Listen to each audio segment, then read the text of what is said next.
Un coureur favori ce soir? Oui. C'est lequel? C'est cher ici. Oui.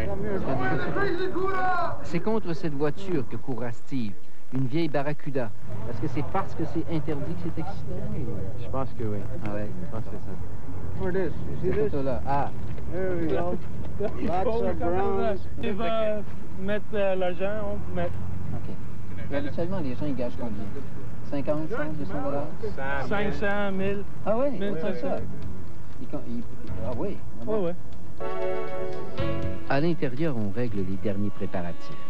La liste des coureurs qui vont s'affronter 2 par 2 et l'ordre des courses. Dehors, la foule attend de savoir sur quel bout de route tout ça va se dérouler. En attendant, on regarde ce que les voitures ont dans le ventre et on choisit son coureur. Comment vous évaluez les coureurs?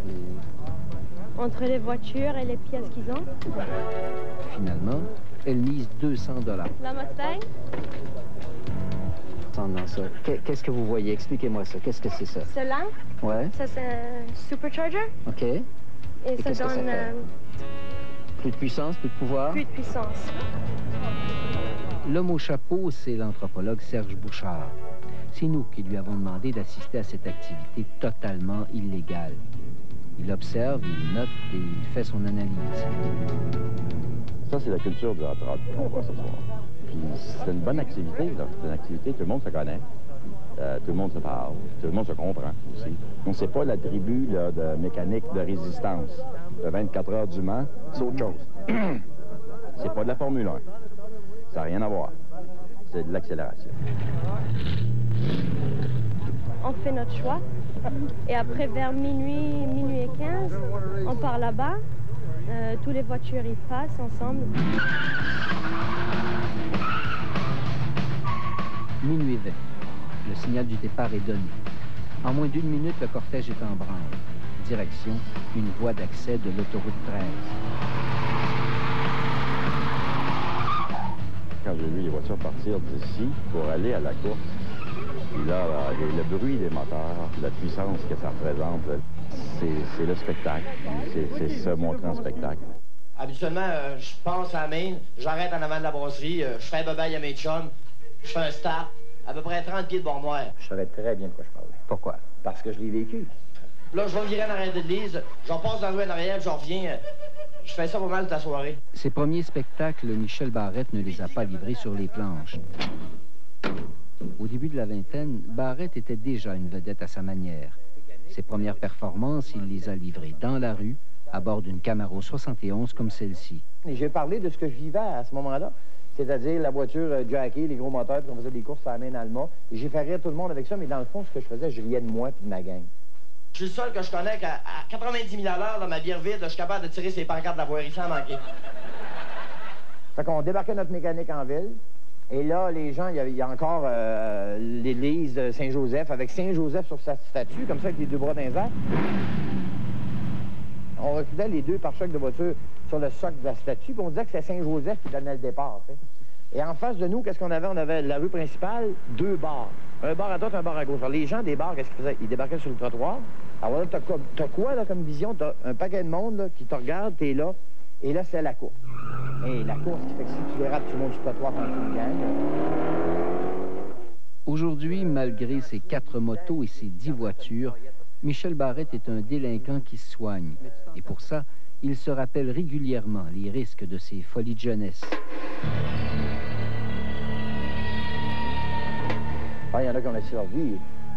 Par respect pour les familles des gens que je connais, je te raconterai pas, je nommerai pas de nom. Mais des histoires d'horreur, j'en ai vu beaucoup.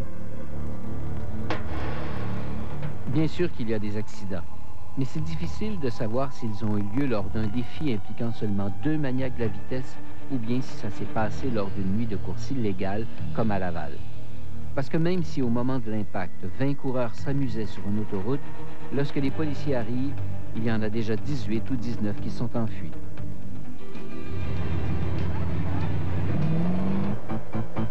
Minuit 30. Les spectateurs s'entassent le long de la route et les premiers coureurs prennent place. Tout ça sans se préoccuper des autres voitures qui circulent sur cette voie d'accès.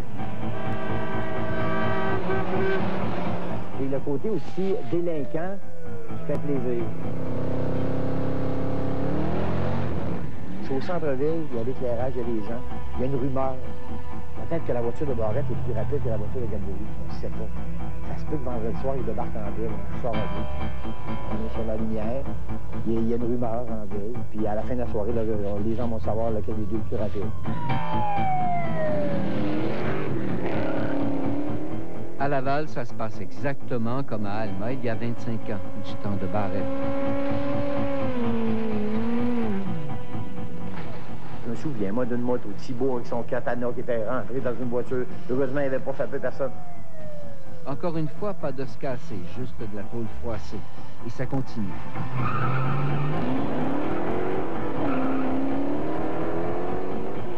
Comme tous les soirs de course, Steve ne se mêle pas à la foule. Il reste loin, derrière, et il attend son tour.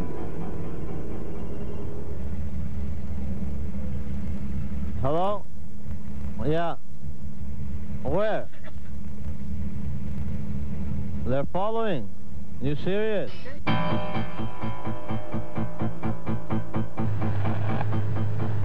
Ça va changer de place, là. Tout le monde, les polices sont venus. Destination, on ne sait pas encore. Ça risque d'être à Terrebonne, ça risque d'être à Montréal.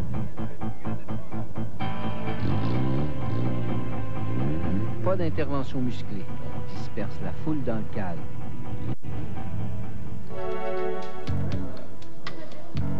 Quelques minutes plus tard, on retourne à la case départ ou au Dunkin' Donut. On prend un café, on fait d'autres paris, mais surtout, on attend de savoir où et quand les courses se poursuivront. Ce qui me surprend, c'est de voir que ce soit si bien organisé.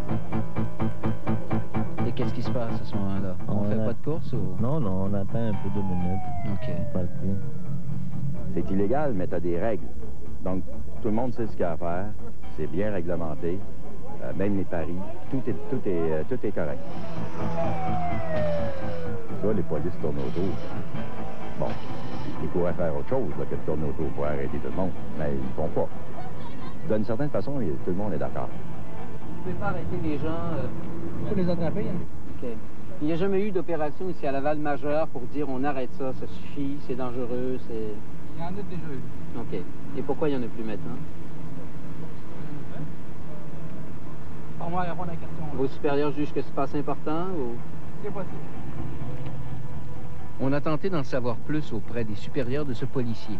Mais impossible. Notre demande d'entrevue est restée sans réponse. Tout ce qu'on nous a dit aux relations publiques de la police de Laval, c'est que pour eux, le problème est réglé depuis longtemps. Il n'existe plus. On sait que ça se fait. C'est certain. D'ailleurs, on le voit sur la patrouille, on voit des traces au sol. À la Sûreté du Québec, on ne joue pas à l'autruche. En région, les courses d'accélération, ça fait partie du folklore. La route 101, près de Rouyn-Noranda, en Abitibi, est depuis très longtemps fréquentée par les coureurs. Les policiers se déplaçaient, allaient sur les lieux, finalement, tout le monde se sauvait. Bon, on finit par trouver le nom des organisateurs clandestins. Les policiers sont entrés en contact avec ces gens-là. Et puis, bon, il s'était établi quand même une certaine relation de confiance. Et puis, on est allé aussi loin que d'aller chercher des commanditaires pour faire construire une piste. On a donc construit cette piste légale directement sur une portion de la route 101. Et en plus, le gouvernement du Québec a subventionné le coût d'une voie d'évitement pour les autres automobilistes. Aujourd'hui, parmi ceux qui dirigent ce circuit, on retrouve des vieux passionnés qui ont eux-mêmes couru illégalement pendant près de 25 ans, exactement sur le même bout de route. Ça commence toujours par mon char plus vite que le tien, là. Au début, on était 2, on était 4, puis ça, on était 6, après ça, on était 8. Mais là, c'est parti, c'est sérieux. Là. En quelle année vous avez transformé ça, là, vous êtes passé de l'illégalité à la légalité? 1994. Les premières courses qu'on a faites, qui étaient réellement dans le chemin pareil, qu'on avait approché le ministère des Transports pour pouvoir bloquer le tronçon. On a ramassé jusqu'à 6 000 spectateurs. Mais vu que le monde y pensait toujours que c'était illégal à cause c'était dans le chemin. Mais vu qu'à cette heure, c'est légal, le public est descendu.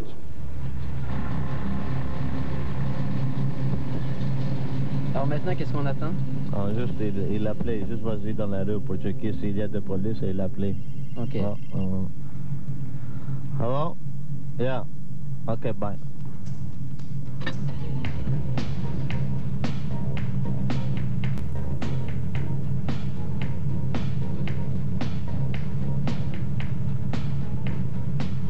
plus bonne invention de la monde. Le cellulaire.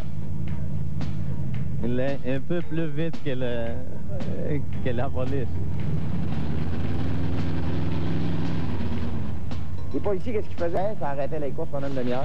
Et là, il y avait un appel, alors ils partaient. Ceux qui partaient, on recommençait nos folies. 1h30.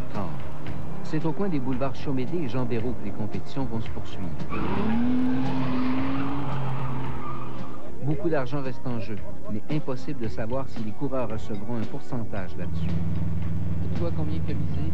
Ah, avec Louis Cid, 500. J'ai été invité, parce que je suis encore dans ce milieu-là. Les gars, on se connaît, et ceux qui jouent dans ces mécaniques-là, c'est la même gang.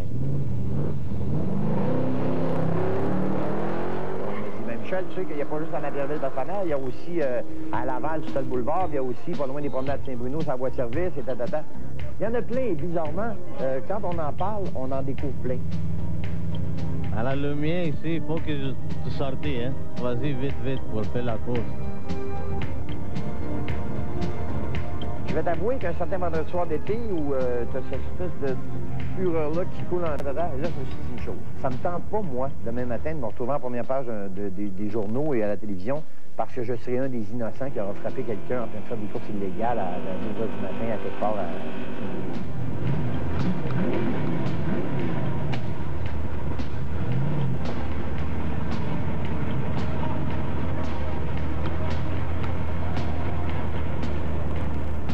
C'est une façon de devenir un héros. Parce que pour les coureurs, là, c'est quelque chose, t'as une identité. T'es quelqu'un.